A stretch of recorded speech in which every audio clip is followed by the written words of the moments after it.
आज हम लोग 12th फिजिक्स का एक BVI टॉपिक देखने जा रहे हैं जिसका नाम है गॉस प्रमेय। गॉस प्रमेय को समझने से पहले हम लोग सबसे पहले विद्युत फ्लक्स के बारे में जानेंगे। ये विद्युत फ्लक्स होता क्या है, तो आइए देखते हैं हम लोग गॉस प्रमेय। गॉस प्रमेय से पहले विद्युत फ्लक्स के बारे में जान लेते हैं कि विद्युत फ्लक्स होता क्या है। तो विद्युत फ्लक्स क्या होता है, मान लीजिए कि विद्युत क्षेत्र में कोई काल्पनिक पृष्ठ है।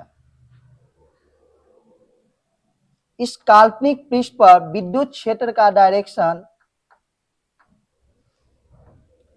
एरिया वेक्टर से किसी कोण पर है। तो हम लोग जानते हैं कि एक्स एक्सिस के अलोंग कंपोनेंट किसमें टूटता है, कॉस थीटा में, और वाई एक्सिस के अलोंग कंपोनेंट किसमें टूटता है, साइन थीटा में टूटता है। तो यहां पे हम लोग देख रहे हैं कि एरिया वेक्टर के साथ विद्युत क्षेत्र थीटा कोण बना रहा है। तो यहां पर विद्युत फ्लक्स होता क्या है, किसी विद्युत क्षेत्र में स्थित ऐसा काल्पनिक पृष्ठ, किसी विद्युत क्षेत्र में स्थित ऐसा काल्पनिक पृष्ठ जिसके लंबवत बल रेखाएं गुजरती है, जिसके लंबवत बल रेखाएं गुजरती है। तो यहां पर विद्युत फ्लक्स का डिफिनेशन क्या होता है, विद्युत फ्लक्स, ये विद्युत फ्लक्स होता क्या है, विद्युत क्षेत्र में स्थित किसी काल्पनिक पृष्ठ से गुजरने वाली बल रेखाओं की संख्या के माप को विद्युत फ्लक्स कहते हैं। विद्युत फ्लक्स को हम लोग फाई से डिनोट करते हैं और फाई बराबर होता है ई ए कॉस थीटा। फाई बराबर ई ए कॉस थीटा। अब हम लोग कैसे समझेंगे कि ये विद्युत फ्लक्स होता क्या है, तो इसको समझने के लिए हम लोग कल्पना करते हैं, मान लीजिए कि बहुत सारा इलेक्ट्रिक फील्ड है, बहुत सारा इलेक्ट्रिक फील्ड है, ठीक है, इधर से बहुत सारा इलेक्ट्रिक फील्ड आ रहा है, ठीक है, इलेक्ट्रिक फील्ड मर रहा है। अब इलेक्ट्रिक फील्ड में किसी काल्पनिक पृष्ठ को रखते हैं, तो इस काल्पनिक पृष्ठ से जितनी बल रेखाएं गुजरेगी उसी के संख्या के माप को हम लोग विद्युत फ्लक्स कहते हैं। तो विद्युत फ्लक्स का फार्मूला होता है फाई बराबर ई ए कॉस थीटा। विद्युत क्षेत्र का दिशा ई है और एरिया वेक्टर का दिशा ए है। यदि इस वेक्टर ई को ए की ओर इफेक्ट निकालना है तो ई का इफेक्ट ए की ओर क्या होगा, हम लोग जानते हैं कि एक्स एक्सिस के along component are cos theta होता है। तो इस एक्सिस की ओर ई का कंपोनेंट क्या होगा, ई कॉस थीटा होगा। तो यहां से फाई बराबर ई ए कॉस थीटा, फाई को हम ऐसे भी लिख सकते हैं, फाई बराबर E dot A, E dot A, क्योंकि हम लोग जानते हैं कि आप लोग पढ़े होंगे 11th में ए डॉट बी का फॉर्मूला, ए डॉट बी बराबर होता है ए बी कॉस थीटा। तो ई ए कॉस थीटा को हम लोग ई डॉट ए लिख सकते हैं। ए होता है विद्युत फ्लक्स। फिर से हम लोग रिपीट कर देते हैं इसे, विद्युत फ्लक्स होता क्या है, तो विद्युत क्षेत्र में स्थित, विद्युत क्षेत्र में स्थित किसी काल्पनिक पृष्ठ के लंबवत गुजरने वाली बल रेखाओं की संख्या के माप को विद्युत फ्लक्स कहते हैं। मान लीजिए कि फिर से हम लोग समझने का कोशिश करते हैं विद्युत फ्लक्स होता क्या है। मान लीजिए कि ये पृष्ठ है और बहुत सारा विद्युत क्षेत्र आ रहा है, बहुत सारा विद्युत क्षेत्र आ रहा है। तो ये विद्युत क्षेत्र पृष्ठ के लंबवत होता है, पृष्ठ के लंबवत होता है। इस पृष्ठ के लंबवत गुजरने वाली बल रेखाओं की संख्या के माप को ही हम लोग क्या कहते हैं, विद्युत फ्लक्स कहते हैं। तो पृष्ठ के लंबवत डिफिनेशन में कह रहा है कि विद्युत क्षेत्र में स्थित किसी काल्पनिक पृष्ठ के लंबवत गुजरने वाली बल रेखाओं की संख्या के माप को विद्युत फ्लक्स कहते हैं। तो यहां पे लंबवत की बात आ रही है।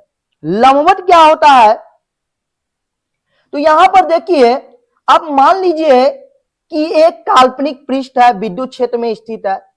इस काल्पनिक पृष्ठ पर विद्युत क्षेत्र का डायरेक्शन ई है, जो इस क्षेत्र के दिशा यानी कि एरिया वेक्टर के दिशा के साथ थीटा कोण बना रहा है। तो यहां पे विद्युत फ्लक्स का फॉर्मूला होता है फाई ई बराबर ई ए कॉस थीटा, अर्थात फाई ई बराबर ई ए कॉस थीटा को हम लोग ई डॉट ए भी लिख सकते हैं। तो ये होता है विद्युत फ्लक्स का फॉर्मूला। अब इसका एसआई मात्रक हम लोग देखेंगे, इसको शॉर्ट में हम लोग ऐसे भी लिख सकते हैं, फाई बराबर ई ए। इसका एसआई मात्रक क्या होगा? इसका एसआई मात्रक, तो एसआई मात्रक होता है ए विद्युत क्षेत्र। आप लोग पढ़े होंगे विद्युत क्षेत्र बराबर होता है ई बराबर एफ बाई क्यू। ई बराबर एफ बाई क्यू होता है। विद्युत क्षेत्र का फॉर्मूला ई बराबर एफ बाई क्यू होता है। तो ई बराबर एफ बाई क्यू, एफ किसका? एफ बल होता है, एफ का मात्रक होता है न्यूटन, और आवेश का मात्रक होता है कूलाम।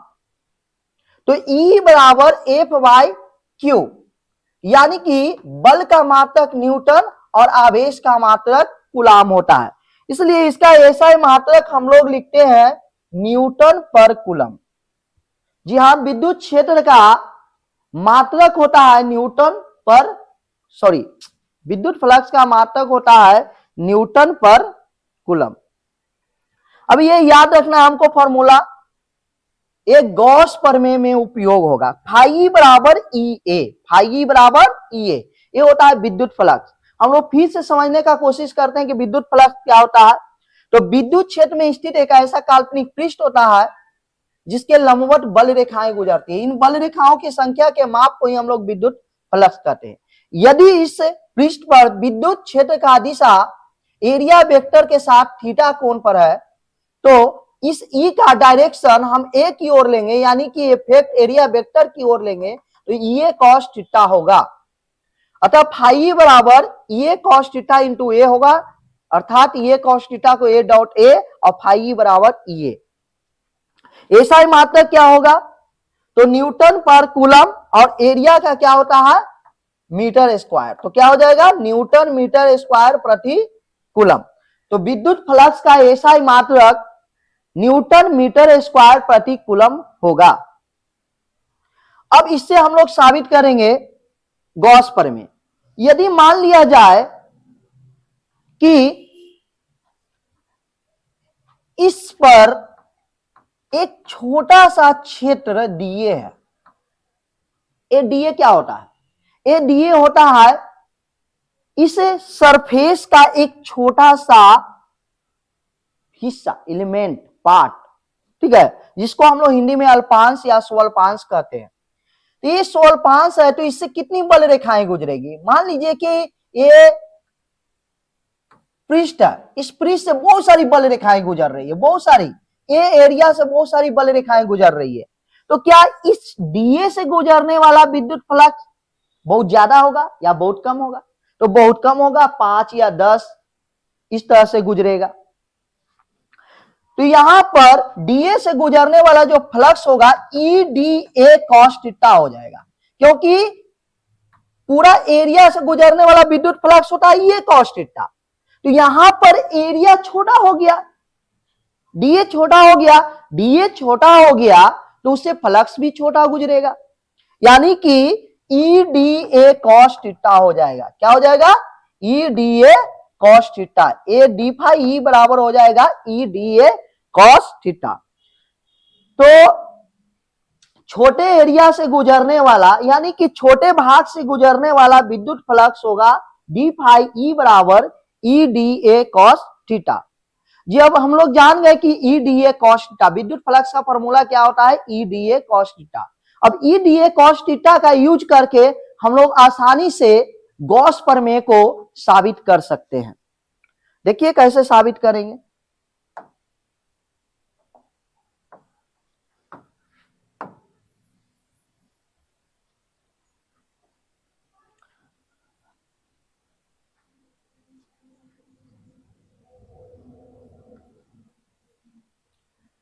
अब ये गॉस प्रमेय क्या कहता है?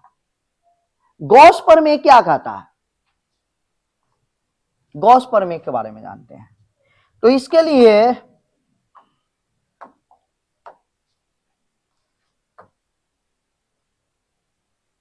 मान लीजिए कि एक बंद पृष्ठ है, बंद पृष्ठ है। इस बंद पृष्ठ के सेंटर पर एक आवेश है प्लस क्यू,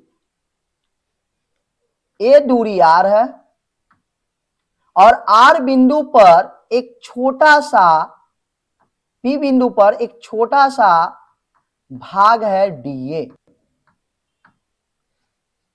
तो हम लोग जानते हैं, आप लोग पढ़े होंगे कि प्लस क्यू के कारण जो विद्युत क्षेत्र होता है, विद्युत बल रेखाएं होता है, वो आउटवर्ड होता है, बाहर की ओर होता है।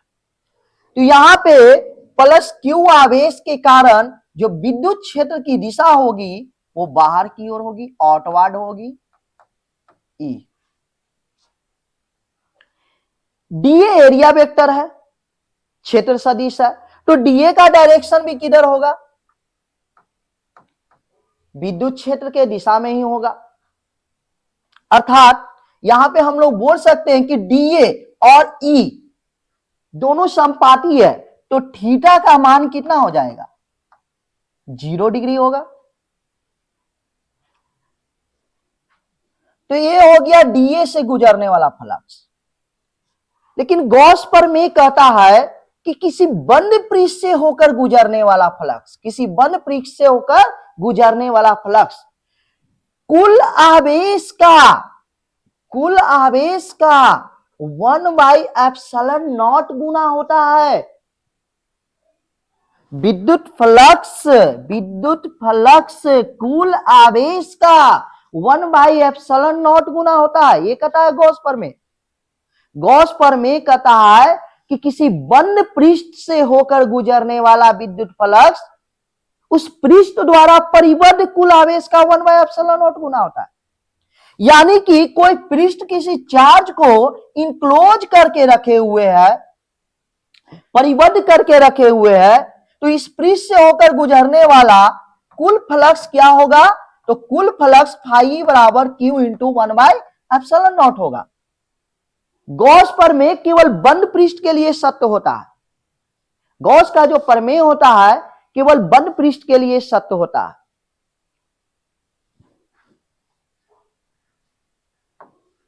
तो अब हम लोग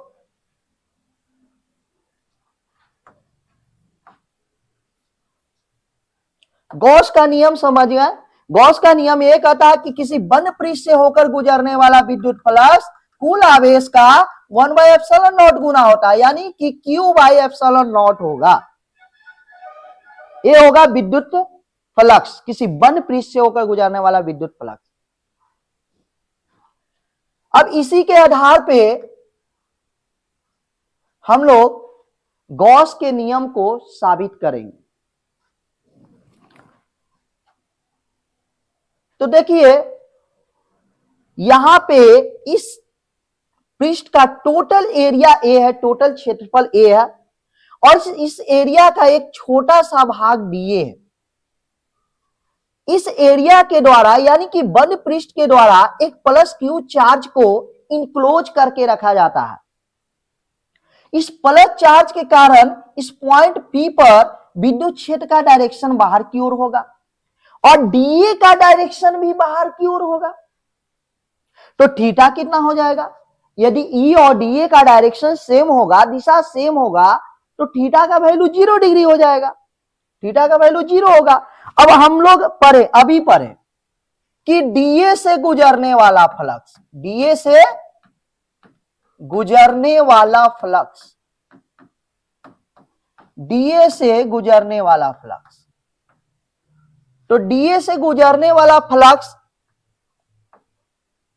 डी फाई ई बराबर E D A cos theta होता है। तो डी फाई ई बराबर होता है E D A cos theta. अब यहां पे आप लोग देख रहे हैं कि थीटा का वैल्यू कितना है, थीटा का वैल्यू 0 डिग्री है। तो हम लोग यहां पे थीटा का वैल्यू पुट कर देंगे, थीटा का वैल्यू 0 डिग्री।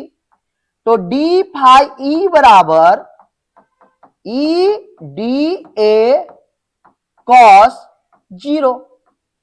अब हम लोग जानते हैं कि कॉस 0 का वैल्यू 1 होता है, कॉस 0 डिग्री का वैल्यू कितना होता है, 1 होता है।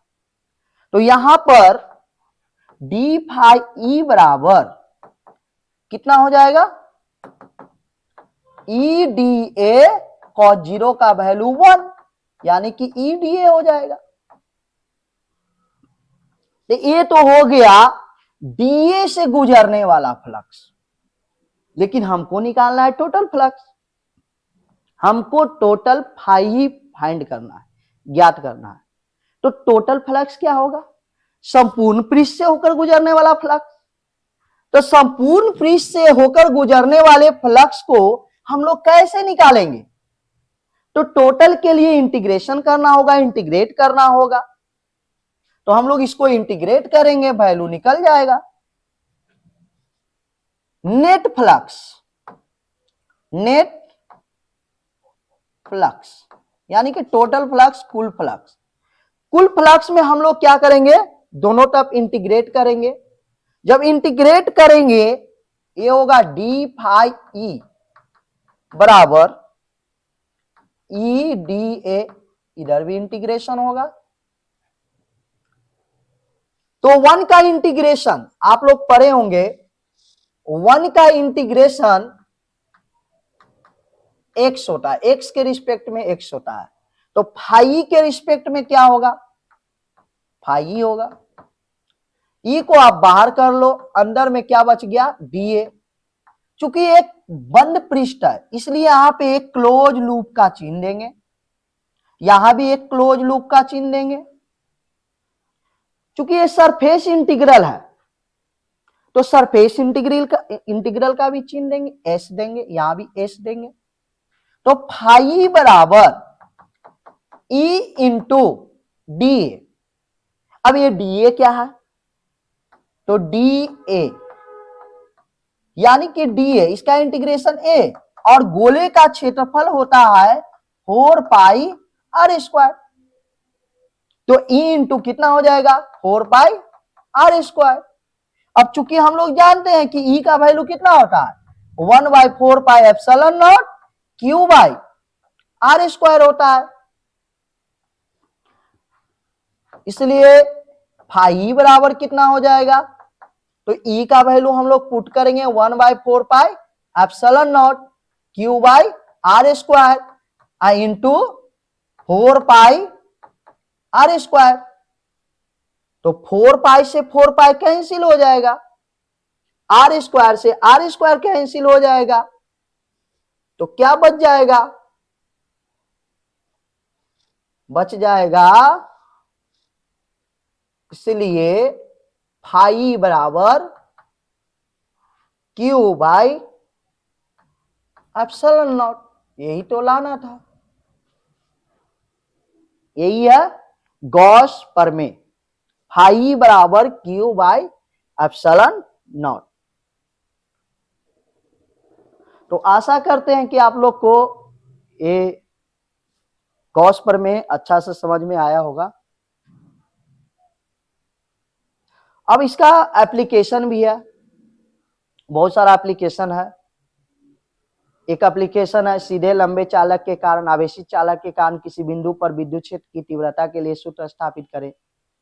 अनंत विस्तार के समतल चादर के कारण विद्युत क्षेत्र की तीव्रता का सूत्र स्थापित करें। उसके बाद में है किसी खोखले गोले के कारण, आवेशित गोले के कारण विद्युत क्षेत्र